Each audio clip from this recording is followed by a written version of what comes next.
تاریخ کی سب سے قدیم اور حل نہ ہونے والی پہلیوں میں سے ایک پیرامائڈ کی تعمیر ہے۔ بہت سے سائنسدانوں نے اور اسکالرز نے ایک ہی سوال پوچھا اور حیرت کا اظہار کیا کہ پیرامائڈ کیسے بنائے گئے۔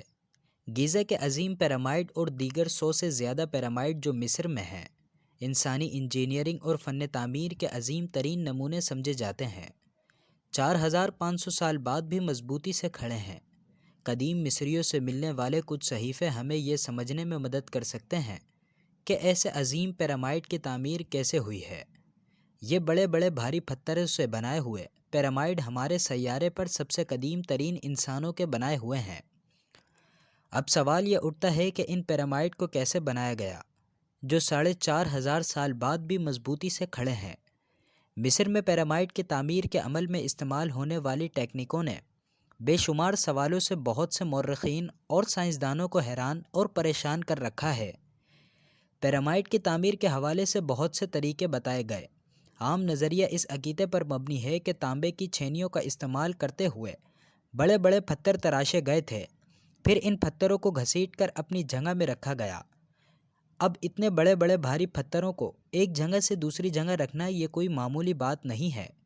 کچھ لوگ یہ خیال کرتے ہیں کہ ان پیرامائڈ کو غلاموں سے مزدوری کا کام لیتے ہوئے بنائے گئے تھے، اور کچھ لوگ یہ کہتے ہیں کہ پیرامائڈ کئی ہزار ہنرمند لوگوں نے بنایا جو تنخواہ کے لیے کام کرتے تھے۔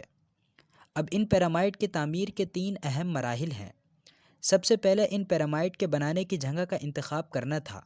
یہ دریائے نیل کے مغرب کی طرف ہونا تھا جہاں سورج غروب ہوتا ہے۔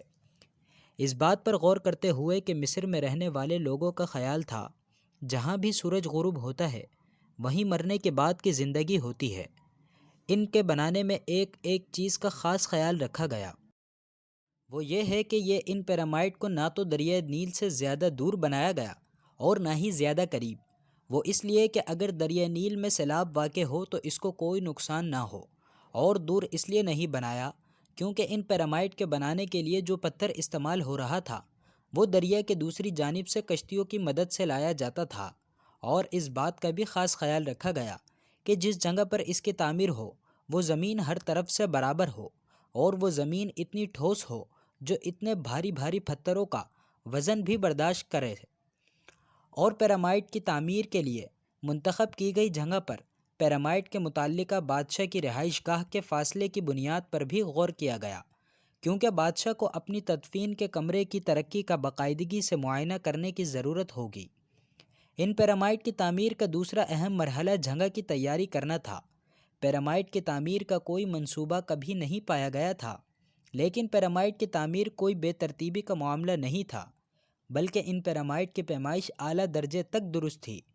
مزدوروں کے لیے سب سے اہم مرحلہ جگہ کو چاروں طرف سے برابر کرنا، اس طرح کہ کہیں 1 انچ کا فرق بھی باقی نہ رہے۔ سائنسدانوں کا کہنا ہے شاید اس دور میں اس کی پیمائش اس طرح کی ہو کہ چاروں طرف سے پانی کی نالی بنا کر اس میں پانی ڈالا ہو اور پھر اس کا اندازہ لگایا گیا ہو۔ اس کے بعد پولر سٹارز، یعنی وہ ستارے جن کی مدد سے ارتھ پولز کا پتہ پڑتا ہے، ان کی مدد سے پیرامائڈ کی سائٹ کو مارک کیا گیا، نہ کوئی کمپس نہ کوئی اور انسٹرومنٹ۔ تیسرا مرحلہ ان پیرامائڈ کو بنانے کا وہ یہ ہے کہ ان بڑے پتھروں کو اتنی اونچائی تک کیسے چڑھایا گیا ہوگا۔ اس دور میں تو نہ ہی کوئی کرین کا تصور تھا اور نہ ہی کسی اور چیز کا، تو اتنے بڑے پتھروں کو اتنی اونچائی تک کیسے چڑھایا گیا ہوگا؟ سائنسدانوں کا کہنا ہے کہ یا تو یہ اسپائرل ٹریک کے ذریعے اوپر گئے ہوں گے یا پھر زگ زیگ کے طریقے سے، لیکن یہ بات تو طے ہے کہ ہزاروں ٹن وزنی پتھر مزدوروں کی مدد سے ہی اوپر گئے ہوں گے۔ اگر آپ نے ابھی تک ہمارے چینل کو سبسکرائب نہیں کیا تو پہلے چینل کو سبسکرائب کر لیں۔ شکریہ۔